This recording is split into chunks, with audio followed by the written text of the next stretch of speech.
a ten, który przyszłość zna, mówi do mnie: nie budź niewyspanej miłości, czekaj, aż obudzi ją świt, pozwól, by przetarła swe oczy, zanim drogę wskaże ci. Wczoraj taka inspiracja mnie natchnęła, ponieważ jestem osobą wierzącą i mówiłam o tym wcześniej, to gdzieś dużo takich mądrości i takich rzeczy, które mnie inspirują, czerpię z Pisma Świętego. I myślę, że nawet jeżeli nie jesteś osobą wierzącą, to nie będzie Ci przeszkadzało to, żeby porozmawiać o tym czekaniu, dlatego że fragment, który wybrałam, jest dosyć uniwersalny. Pokazuje on cechy, które powinien mieć człowiek, który jest osobą, myślę, taką dbającą o swoje wnętrze. I tu są takie wymienione cechy: miłość, radość, pokój, cierpliwość, uprzejmość, dobroć, wierność, łagodność, powściągliwość. I jeżeli taka osoba ma te cechy, to nie potrzeba prawa, nie potrzeba żadnych prawników, adwokatów ani sądu. Jeżeli ktoś jest taki szlachetny, to nie trzeba go wyciągać żadnych konsekwencji z jego postępowania. I pomyślałam sobie, że singiel często jest taki zniecierpliwiony czasem, że musi cały czas czekać i się nie pojawia ta osoba. Ale prawda jest taka, że ten okres oczekiwania nie musi być takim czekaniem bez sensu, takim byciem w poczekalni na nie wiadomo co. Ale można czekać w taki celowy sposób i pomyślałam sobie, że jeżeli uczynimy czekanie takim czasem celowym, to wypracujemy w sobie przede wszystkim dwie cechy z tych, które przeczytałam wcześniej, czyli cierpliwość i wierność, dlatego że jeżeli wiernie czekamy, to wypracowujemy wierność, a jeżeli długo czekamy, to wypracowujemy cierpliwość. Co te cechy oznaczają? Sprawdziłam sobie w słowniku definicję tych pojęć i cierpliwość oznacza znoszenie ze spokojem przeciwności lub przykrości, umiejętność wytrwałego czekania. I pomyślałam sobie, że akurat a propos tego singiel ma wiele do powiedzenia, dlatego że czeka często patrząc na innych ludzi, którym się udało już kogoś posiadać, a on nie ma. I jest to pewnego rodzaju trudność. Tak samo spotykają go liczne przykrości związane z tym, że ktoś go pyta: dlaczego jeszcze kogoś nie masz? Przecież masz 39 lat! Tak samo jeżeli chodzi o wierność, ale myślę, że każdy by chciał mieć partnera, który wykazuje się cechą wierności. No, ja na przykład bardzo bym chciała. Jeżeli ktoś jest wierny czekaniu, jeżeli potrafi wytrwać czekając cierpliwie na tą osobę, a nie frustrując się i postanawiając być na przykład na zawsze samemu, ale ciągle czeka, to mając tą cechę wierności nigdy nie zrezygnuje z tej osoby, w której się zakocha. Mając tą cechę wierności będzie wierny i nie dopuści się zdrady. Mając tą cechę wierności jego miłość będzie trwała.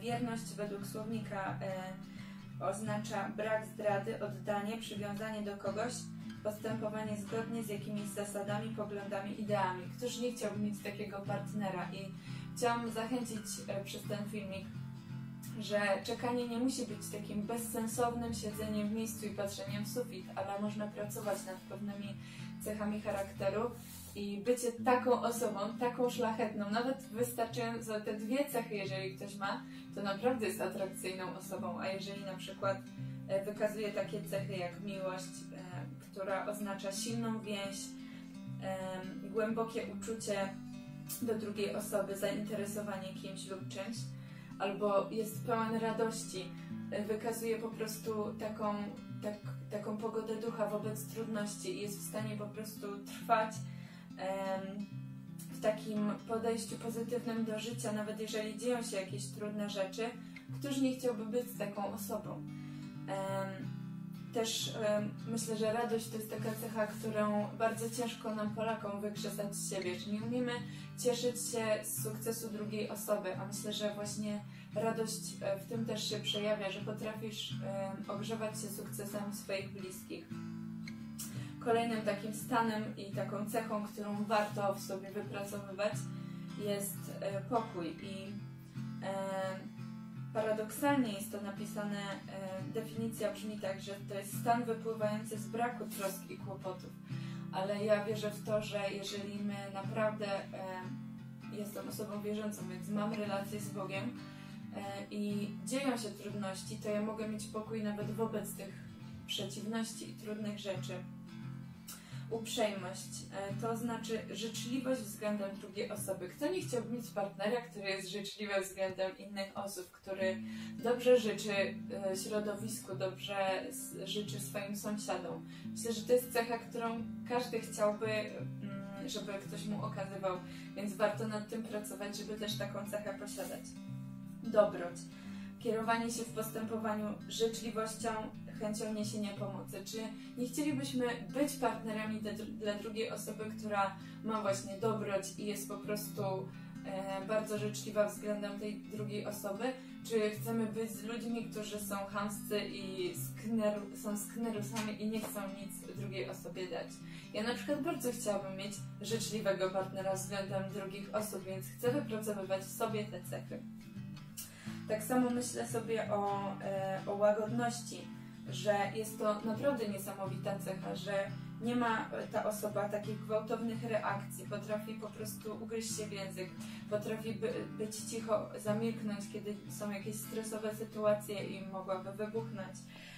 Jest wyrozumiała i nie jest surowa względem moich błędów. Każdy chciałby mieć takiego partnera, który jest łagodny. No, ja na przykład bym chciała.